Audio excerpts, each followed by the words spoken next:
it was good. I mean, I don't want to downplay that. It was good to get that one under our belt. Wish we could have won more ball games on the weekend.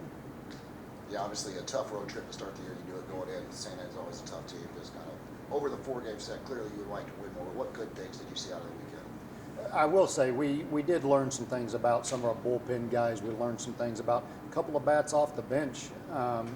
Rackham being one of them. That was a bright spot that we plugged him in Game 3 and he got after it. Like the moment wasn't too big for him and just figuring some things out as far as a handful of our bullpen guys that were question marks as far as they'd been really good in inter squads, but you wondered until the lights come on, you don't know what you're going to get out of them.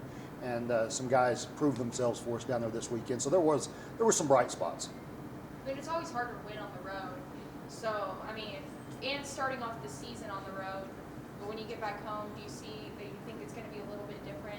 What learning lessons are you guys going to have for the next couple of games? In my mind, it's always nice to be at home, and especially when you start talking about that kind of trip, a 9-hour bus ride and hopping off the bus and playing a really good ball club. Those guys have done a really good job down there.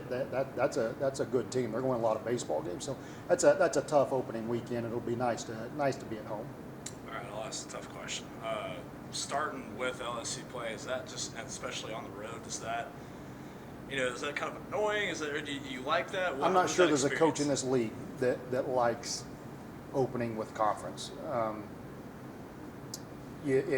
We're still trying to figure out who we are and put the right pieces in the right place. And like I said, some of the things we did kind of learn down there, but you're still trying to figure out what arm to go to and what situation out of the bullpen and who needs to be starting and who doesn't. And to be trying to figure those things out on the fly when you're opening in conference on the road with a really good team, that's a lot. But we're all in the same boat. We all have to deal with it. We're all opening with conference. It just is what it is. But no, in a perfect world, you wouldn't do that.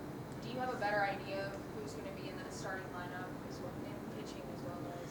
Honestly, we still don't because of a couple of injuries. I mean, we actually went down there without a couple of arms that should be big contributors for us down the stretch as long as we get them healthy.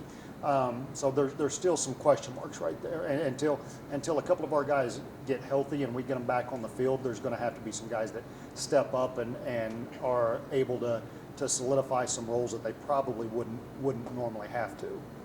Yesterday, you guys had the big hole, 9-0, but then you start to rally back and chip away at that lead. So is that promising, knowing that you guys have the ability to, even if you get in a big hole? Absolutely. You'd like to think we would have just played cleaner all weekend from every facet of the game, including coaching, by the way. But at the same time, I'm not much of a silver lining guy, but if you're looking for a silver lining, that is the one thing that I'll take away from it is they didn't quit fighting the entire weekend. Even in Game 4, when it had already been a long weekend and things hadn't gone the way we wanted, and we got down big, they kept fighting until the last pitch was thrown. So that, and again, that kind of comes with what we talked about last week and how many returners we have and the senior leadership and those guys. We've got some leaders on this team that aren't going to let guys quit. So that was encouraging to see that they competed all weekend. Get your only non-conference games of the season this week with University of Southwest, and then turn around and come back for your first home game against Wayland. Just how excited is it to get to get back here at Walter Park, and then just kind of maybe play someone a different kind of opponent? Yeah, it's going to be an odd weekend going down there for one game and coming back here to play somebody else the next day for one game. But we scheduled it the best we could under the circumstances. Again, it goes back to that question of the conference schedule and all that. We play 50 games and 48 of them are conference games. It's tough to schedule a 2-game weekend. Not a lot of people are wanting to travel that far or travel to West Texas to play 2 ball games. So scheduling it the way we schedule it worked out for us. A couple of teams that are in the area. Being back home is going to be really nice. Again, kind of revert back to that first question of getting back home. It's always good to be at home. So what's the general mentality in the locker room right now, just coming out of this weekend we're from fine. your players? Honestly, we're fine. Like we talked about last week, you want to get off on the right foot opening weekend. I'd love to be standing here up 3-1 after this weekend.